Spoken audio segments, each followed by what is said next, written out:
Bonjour à tous, on est en train de trouver le bouton de micro, donc on va pouvoir commencer. Bonjour à tous, on est ravis de vous accueillir pour ce webinaire. On va bientôt commencer. Il est 14h01, n'hésitez pas à prendre encore 30 secondes pour vous prendre un petit café. Et après, on va se lancer.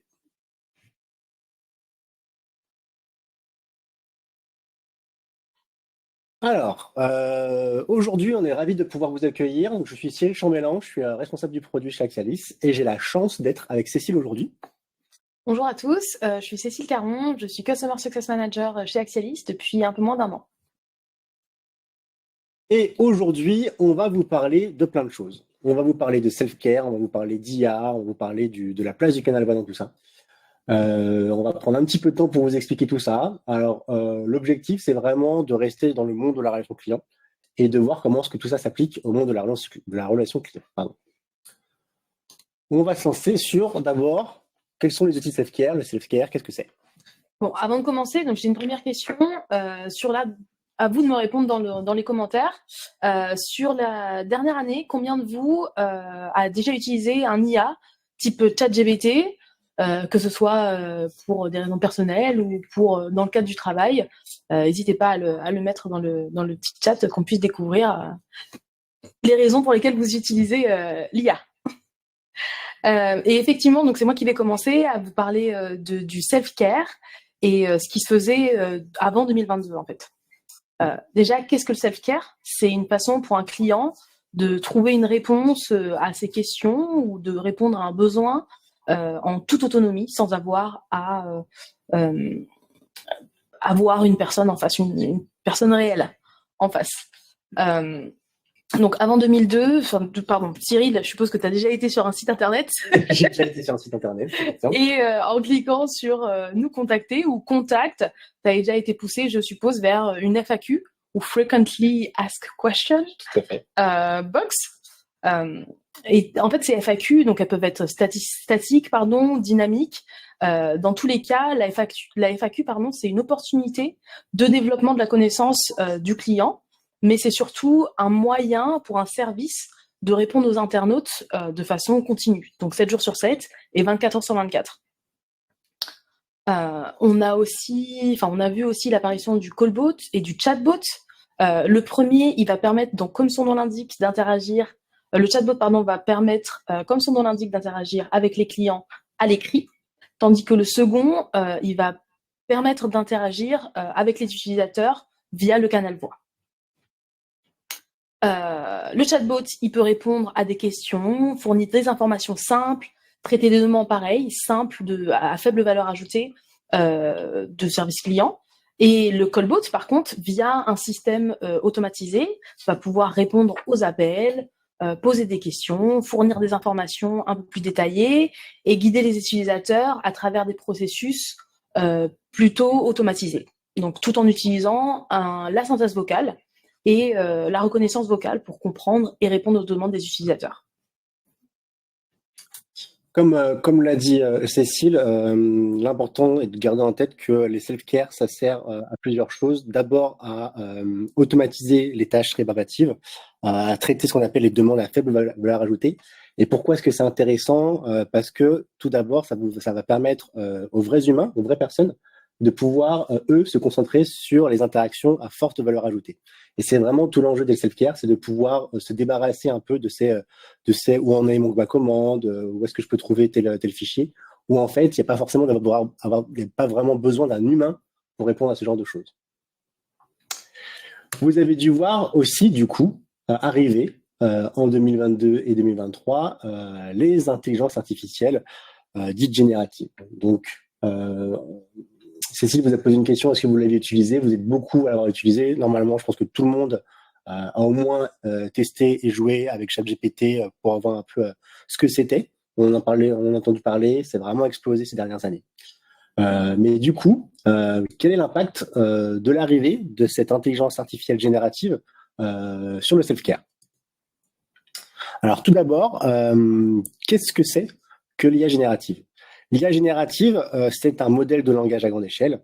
Pour vulgariser, faut considérer que c'est un cerveau numérique qui est très avancé et spécialement conçu pour comprendre et générer du langage humain en texte. Ça veut dire quoi? Ça veut dire que cette IA, ce cerveau numérique, il peut lire, il peut comprendre et il peut répondre à des textes dans une grande variété de langues. Pour qu'il puisse fonctionner, cette IA, elle a besoin d'être alimentée par d'énormes quantités de textes. Ça peut être des livres, des articles, des sites web, etc. Pour ceux qui ont été au début de ChatGPT, pendant un certain moment, ChatGPT ne connaissait Internet que jusqu'à une certaine année, je crois que c'était 2016 ou quelque chose comme ça. Maintenant, il a rattrapé son retard. Mais tout ça, c'est pour dire que une IA, ça va s'appuyer sur des sources, sur beaucoup et énormément de sources, et ça va permettre effectivement après de pouvoir saisir les nuances et les contextes du langage. Du coup, une fois qu'on a dit ça, qu'est-ce que ça apporte au self-care? Tout simplement, comme vous pouvez l'imaginer, l'IA, ça va passer les self-care sous stéroïdes. Ça veut dire que vos chatbots, vos FAQ vont à la fois permettre d'être sourcés sur beaucoup plus de sources et de documents, mais aussi ça va leur permettre de pouvoir répondre sur un langage, sur une langue qui est presque celle de l'humain en mode texte. Je pense que vous avez tous effectivement joué un peu avec ChatGPT. Si vous n'allez pas trop loin, ChatGPT peut presque paraître pour un humain sur sa communication qu'il a avec vous. Alors bien sûr, tout ça, ça a des limites. J'aime beaucoup le film que je vous ai mis là, qui est Her, qui est l'histoire de quelqu'un qui tombe amoureux d'une intelligence artificielle. Voilà, c'est un film qui est sorti il y a quelques années. Dans ce film, cette intelligence a la capacité de nuances, de compréhension, de sentiments. Aujourd'hui, on n'y est pas du tout. Hein. Et c'est là les premières limites. C'est-à-dire que déjà, quand on parle d'IA générative, on se base sur du texte. Ça veut dire que quand on est sur de la voix ou sur de l'audio, tout de suite, c'est pas du tout les mêmes. C'est pas la même chose. Les problématiques sont très différentes. On va avoir uniquement une analyse textuelle. On va avoir une compréhension limitée du contexte et des nuances. Par exemple, l'IA, elle ne comprend pas du tout l'ironie. Ça, c'est quelque chose qu'elle ne comprend pas. Je ne sais pas si vous avez vu passer ça, mais Chevrolet a fait un test de vendeur IA, donc a lancé un chat qui était censé faire de la vente de modèles Chevrolet à travers une IA générative. Beaucoup se sont amusés avec et en fait ont montré les limites de l'exercice, puisqu'à la fin, l'IA proposait soit des modèles à 1 $, soit proposait plutôt des modèles concurrents sur des marques concurrentes parce qu'ils étaient plus fiables. Donc voilà. Donc tout ça pour montrer que aujourd'hui, l'IA, et notamment l'IA générative, permet de faire beaucoup de choses, mais encore pas mal de limites. Et tant qu'on sera sur des analyses textuelles, on ne pourra pas réellement l'appliquer au monde de la voix, en tout cas tel quel. Même si on a des prémices de détection des sentiments aujourd'hui, certains moteurs qui, à travers le ton de la voix, arrivent à détecter à peu près est-ce qu'on est sur de la joie, est-ce qu'on est sur de la rage ou ce genre de choses. Par contre, il n'existe pas encore véritablement de synthèse de sentiments dans la voix. Avec tout ça, on peut aussi se poser pas mal de questions sur l'éthique. Est-ce qu'on veut vraiment aller jusqu'au bout du remplacement de l'humain par des voix de synthèse, même si on est arrivé dans le futur, est-ce que vraiment c'est ce qu'on veut? Est-ce que aussi le client est en capacité serait en capacité et en acceptabilité de pouvoir converser avec une IA? Du coup, une fois qu'on a dit ça, et qu'on remet un peu la place du canal voix dans tout ça.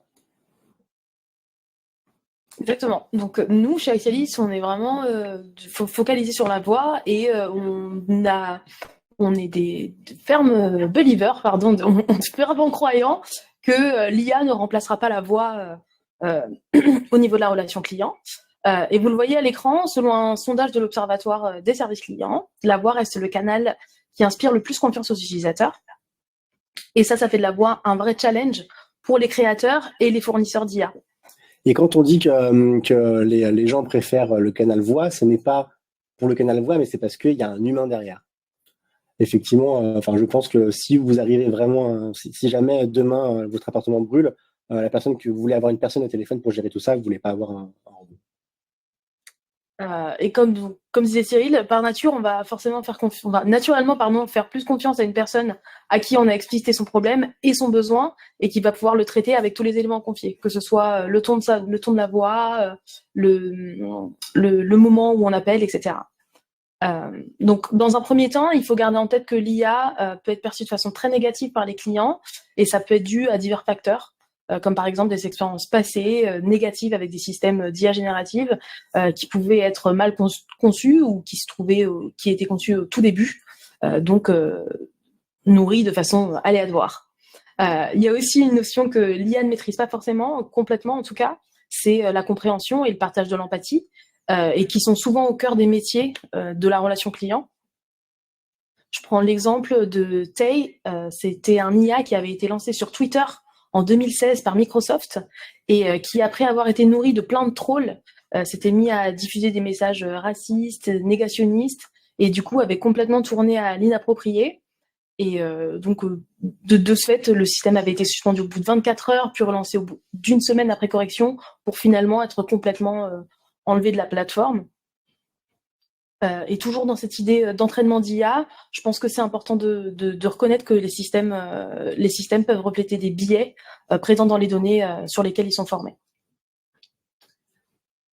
Dans un second temps, il faut reconnaître qu'à l'ère d'Internet, les systèmes d'IA traitent souvent de grandes quantités de données sensibles sur les individus. Elles peuvent être des informations médicales, financières, personnelles. Et si ces données sont compromises et donc rendues dans la main de pirates de l'informatique, peuvent avoir des conséquences très graves pour la vie privée et la sécurité des individus. Ce qu'on dit du coup, c'est que même si à travers les self-care et l'IA, il y a maintenant de vrais outils pour vous permettre effectivement d'automatiser et de se débarrasser des tâches peut-être un peu rébarbatives et qui n'amènent pas vraiment de valeur. Pour nous, en tout cas, la voix a toute sa place dans tout ça pour continuer à garder le contact humain et l'intelligence émotionnelle de vos agents. Et c'est là-dessus qu'on veut investir nous. C'est-à-dire que quand on réfléchit IA côté Axialis, ça veut dire quoi? Ça veut dire surtout comment est-ce qu'on peut permettre à vos métiers, à vos agents, à vos superviseurs, à vos responsables qualité, de gagner en productivité et en efficience. Voilà, notre conviction, vous l'avez compris, c'est que l'IA ne remplacera jamais l'humain, mais peut lui permettre de mieux travailler au quotidien. On va parler d'expérience collaborateur. Pour nous, l'IA, elle vient surtout améliorer cette expérience collaborateur pour que votre collaborateur, eh bien, il puisse vraiment utiliser toute son intelligence émotionnelle là où il y en a besoin.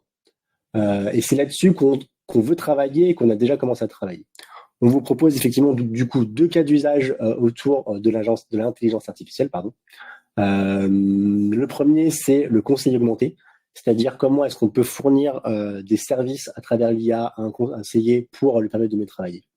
On est en train donc du coup de développer en ce moment chez Axialis des résumés, la retranscription des résumés automatiques des conversations qui vont permettre du coup de pouvoir avoir une trace écrite et résumée des conversations qui peuvent être après soit chez Axialis, mais qui pourraient très bien se retrouver dans vos différents CRM et donc permettre à l'agent de gagner du temps et de ne pas avoir à rédiger ce résumé comme potentiellement il le fait dans vos structures aujourd'hui.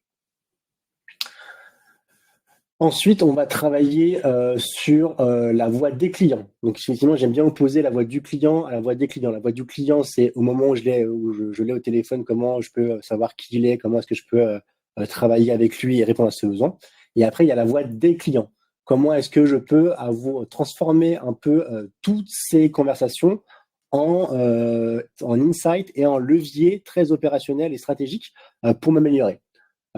Typiquement, vous êtes une chaîne d'hôtels et vous vous rendez compte à travers la voix des clients que votre offre de restauration est vraiment très mauvaise. Et bien potentiellement, vous avez des levées d'action pour permettre de faire en sorte que votre marque soit beaucoup mieux perçue. Donc tout ça, on est en train de travailler aussi dessus. Alors là, pour le coup, plus avec des partenaires. On va travailler sur l'analyse de la voix.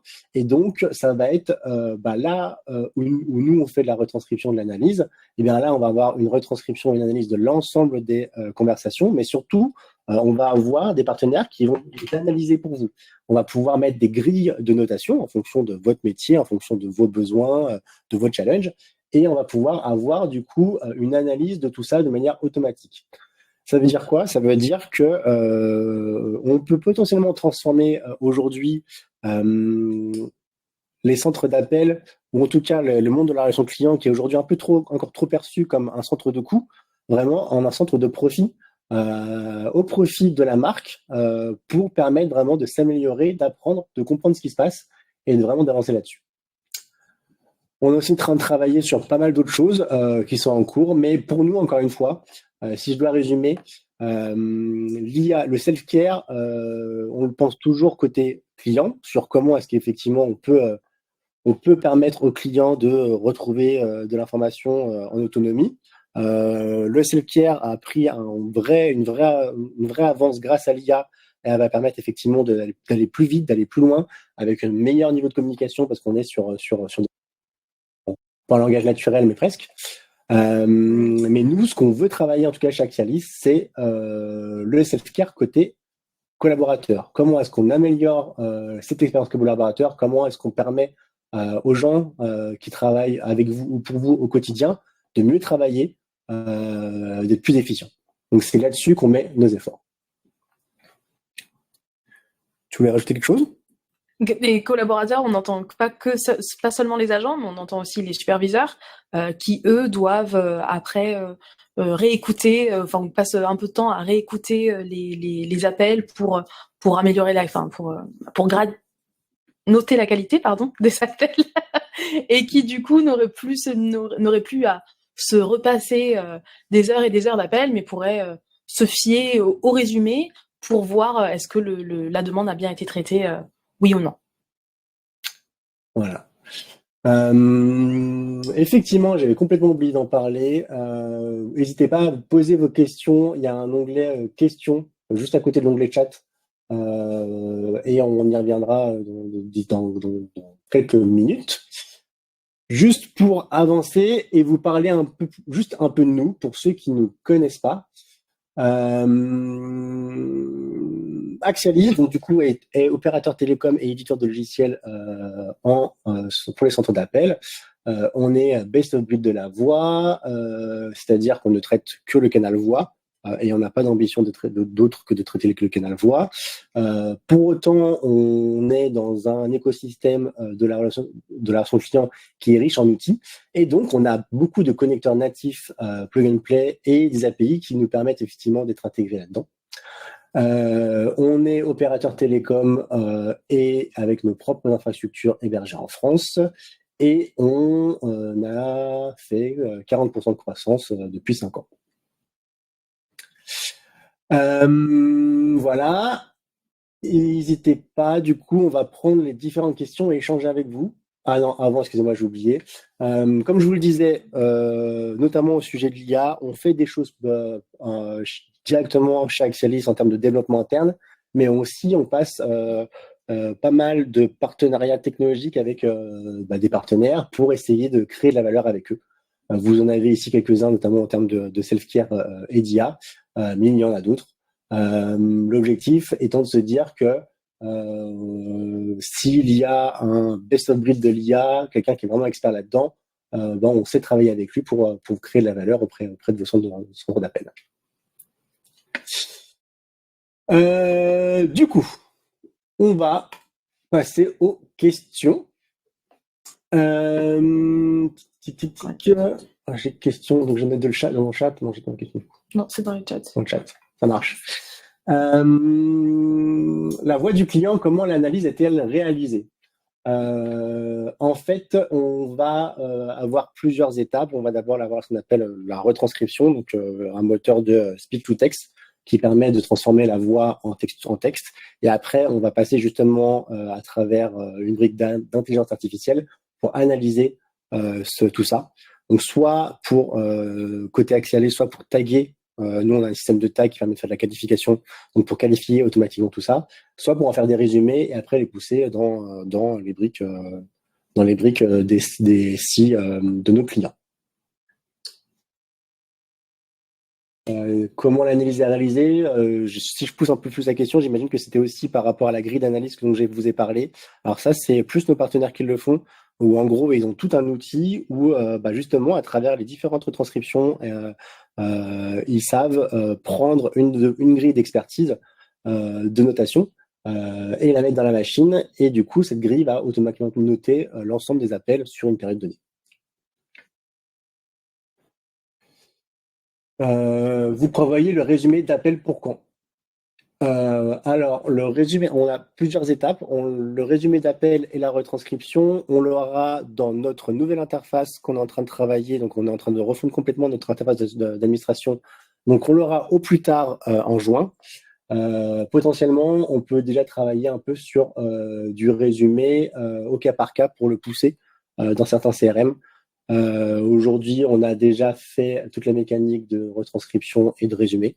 Maintenant, on va voir au cas par cas si on a besoin de le pousser quelque part ou pas. C'est une offre qu'on est en train de créer et de monter.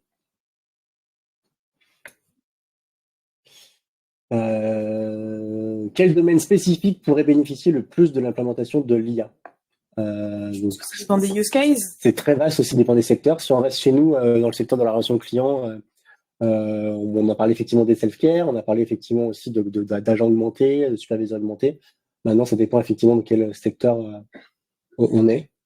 Je ne sais pas trop comment répondre à cette question. Non, je pense que ça dépend du secteur, ça va dépendre du use case, enfin peu importe du use case, pardon, plus que du secteur, parce que si on prend un secteur en particulier et que le use case est cohérent, je vois pas pourquoi on le mettrait pas en place. L'IA pourrait-elle prendre la décision de transmettre l'appel à un conseillant si elle n'a pas la réponse? Alors oui, elle pourrait, mais c'est déjà ce qu'on fait à travers des callbots. Hein. C'est-à-dire qu'on a certains partenaires avec lesquels on travaille en amont de l'appel et qui font de la préqualification de l'appel, qui potentiellement peuvent répondre en autonomie. J'en sais rien, où est mon colis? Typiquement, c'est le genre de choses qu'on peut répondre. Par contre, j'ai besoin de négocier mon contrat, j'ai besoin d'avoir appelé quelqu'un. Eh bien, effectivement, on pourrait pousser l'appel à une vraie personne pour gérer tout ça.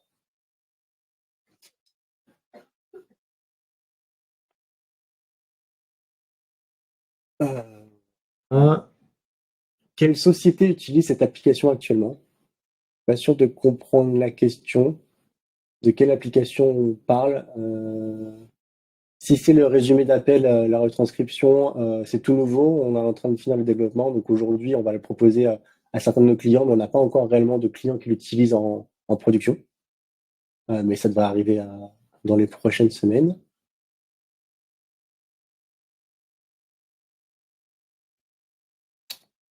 N'hésitez pas, si vous avez encore des questions, à les poser dans l'onglet questions. On va attendre encore 2-3 secondes.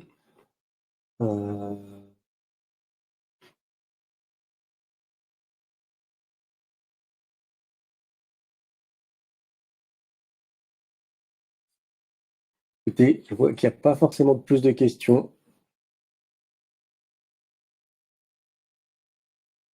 Non. Bon. Eh bien, écoutez, dans ce cas, on vous remercie beaucoup d'avoir participé à ce webinaire autour de l'IA, du self-care et de la relation client. Oui. Ah, une question qui arrive, je crois. Plus haut. Ah oui, d'accord. Il vaut mieux travailler avec ChatGPT ou avec d'autres types d'IA. Aujourd'hui, le plus connu, c'est ChatGPT, mais ChatGPT en lui-même, ça ne veut pas dire grand-chose, c'est un modèle. Il y a ChatGPT d'OpenAI, il y a ChatGPT d'Azure, par exemple. Je pense que c'est parmi les plus avancés, mais il y en a d'autres qui arrivent, notamment des Français comme Mistral, qui sont sur le point d'égaler, voire de surplanter un peu tout ce qui se fait. Et rien que pour ça, j'aurais envie, moi, d'aller un peu vers ces AI-là, avec en plus la volonté de garder les données en France. Donc, il y en a plein qui commencent à émerger. Aujourd'hui, le plus connu, ça reste ChatGPT, mais ça va changer, je pense, dans les prochains mois.